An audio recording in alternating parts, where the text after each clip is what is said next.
السلام علیکم، کیسے ہیں آپ سب؟ امید کرتی ہوں آپ سب خیریت سے ہوں گے۔ لرن اردو ود ارم میں میں ہوں ارم، اور آج ہم پڑھیں گے اس میں ضمیر کے بارے میں۔ اس میں ضمیر بیسیکلی دو الفاظ کا مجموعہ ہے، اگر آپ غور کریں جو ٹاپ پہ لکھا گیا ہے، اور انگلش میں اس کو پروناؤن کہا جاتا ہے۔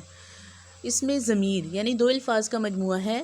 اس میں ضمیر اسم اور ضمیر، اسم آپ کو جیسا کہ پچھلے چیپٹر میں ہم پڑھ چکے ہیں، بہت ڈیٹیل کے ساتھ آپ کو سمجھا چکی ہوں۔ کسی بھی شخص، چیز یا جگہ کے نام کو، پرندے کے نام کو، جانور کے نام کو اسم کہا جاتا ہے۔ اور اس میں ضمیر کیا ہوگا کہ وہ لفظ جو کسی شخص، چیز یا جگہ کے نام کی جگہ پر استعمال کیا جائے گا، اس کو ہم اس میں ضمیر کہیں گے۔ یعنی یہاں پر ہم نام استعمال نہیں کریں گے، اسم استعمال نہیں کریں گے، بلکہ اس کی جگہ ہم ایسے الفاظ کا استعمال کریں گے جو اس کی ریپلیسمنٹ میں آ جائیں گے، جیسا کہ وہ، انہیں، ہم، تمہارا، اس میں، انہوں وغیرہ جو الفاظ ہیں، ان کو اس میں ضمیر کہا جاتا ہے۔ ٹھیک ہے، اس میں ضمیر کی وجہ سے ایک تو یہ ہوتا ہے کہ ہماری عبارت میں جو ہے وہ بڑی خوبصورتی پیدا ہو جاتی ہے، بولنے میں بھی جو ہے وہ اچھا لگتا ہے۔ یعنی اب بار بار ایک اسم کا استعمال کیا جائے گا تو اس کی وجہ سے بھی گفتگو بھی جو ہے تھوڑی بے ہنگم ہمیں لگتی ہے، اور اگر اسم ضمیر کا استعمال کر دیا جائے تو خوبصورتی اور روانی پیدا ہو جاتی ہے۔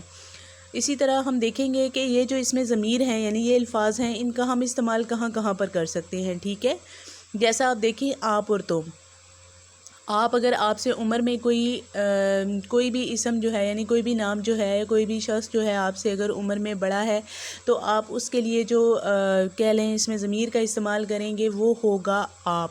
لیکن ایک شخص جو آپ سے عمر میں چھوٹا ہے، اس کے لیے آپ جو اس میں ضمیر کا استعمال کریں گے وہ ہوگا تم۔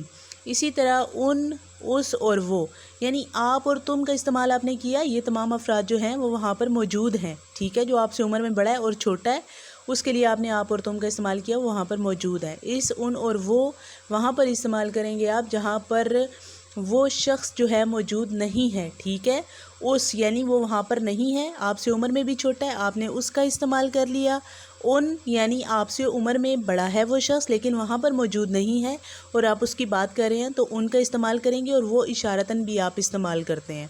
انہیں اور انہوں کا استعمال ہم تب کرتے ہیں جب ہم زیادہ اسموں کی بات کرتے ہیں۔ ٹھیک ہے جی۔ اسی طرح ہم بچپن میں کہانیاں پڑھتے تھے، بچپن میں کیا، ابھی بھی آپ کے کورس میں بہت سی کہانیاں شامل ہیں، جس میں سب سے معروف کہانی جو ہے وہ پیاسا کوا ہے۔ جیسے ہم کہتے ہیں ایک کوا پیاسا تھا، جگ میں تھوڑا پانی تھا، کوے کو پیاس لگی، وہ کوا ادھر ادھر گیا۔ اب بار بار اگر سٹوری میں ہم کوے کا ذکر کریں گے تو ہم دیکھیں گے ہماری جو کہانی ہے وہ ہمیں کچھ بے ہنگم سی دکھے گی، اچھا نہیں لگے گا اس کو پڑھنے میں بھی اور لکھنے میں بھی۔ تو وہاں پر کوے کی جگہ ہم نے پھر اسم ضمیر کا استعمال کیا، وہ کا، اس کا، اس کا، اسے، اور یہ الفاظ جو ہے انہوں نے خوبصورتی جو ہے وہ کہانی کی مزید بڑھا دی۔ اس کے ساتھ ہی میں اپنے لیکچر کا اختتام کرتی ہوں۔ اگر آپ کو میری ویڈیو اچھی لگے تو پلیز میرے چینل کو لائک کریں، شیئر کریں، سبسکرائب کریں، اور اگر آپ کو کسی بھی قسم کی کنفیوژن ہو تو آپ مجھے کمنٹ سیکشن میں بتا دیں۔ اس کے ساتھ ہی ارم کو دیجیے اجازت۔ اللہ حافظ۔